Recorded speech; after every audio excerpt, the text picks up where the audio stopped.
Good morning. It's Friday, and it looks like the winter is pretty much over. Now we're pushing forward to the Purim festival to be followed, of course, by the Passover festival. Here in my area, I'm continuing day and night patrols. I patrol all of the neighborhoods, all of the kindergartner and first grade, second grade, various schools.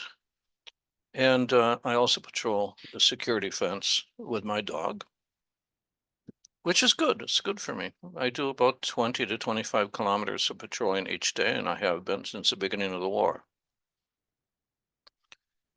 I understand that maybe there's going to be another prisoner deal where they will probably agree to release female prisoners and children and the sick and the elderly. They said that's great because most of your female prisoners are already pregnant by our people, so you get two for the price of one.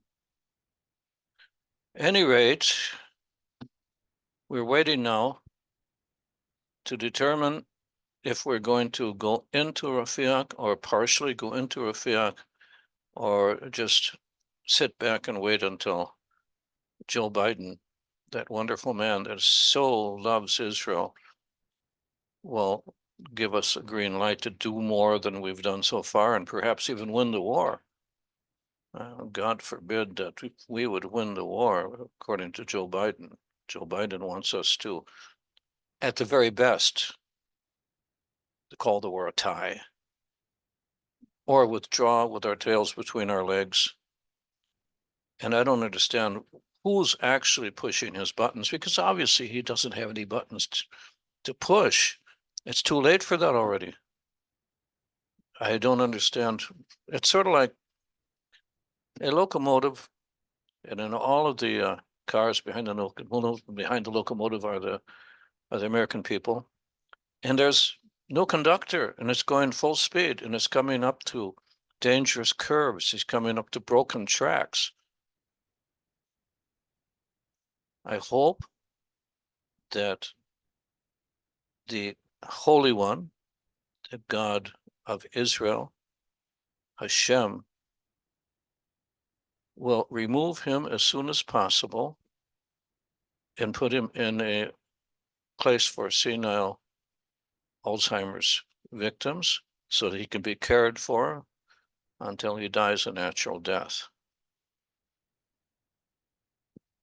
I am, of course, a Trump supporter, and the reason for that was when I was run over by a Palestinian 17-year-old and left for dead.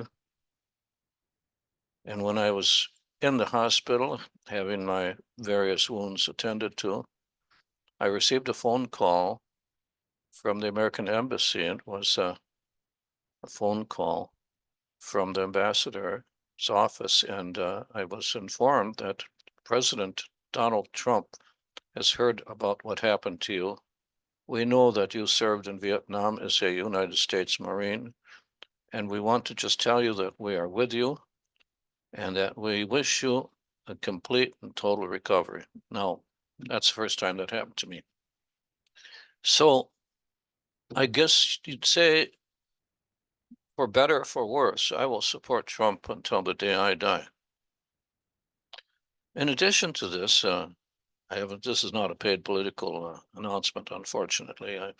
I basically don't have a job. I haven't worked for 5 months because the war has put me in a situation where I'm too old to be called up and I should get paid for what I do. I do what I do because I believe it has to be done and should be done. But there's no work. So basically, we've been gobbling up our savings each month in order to survive, which is fine. I'm writing. I put a lot of books out there on Kindle for people that might be interested in reading them. More books on the way. Some of them might actually be published. 2 of them were published in the past. So I just want to wish you Shabbat Shalom and wish you the best of everything. And may the God of Israel bless every single one of you.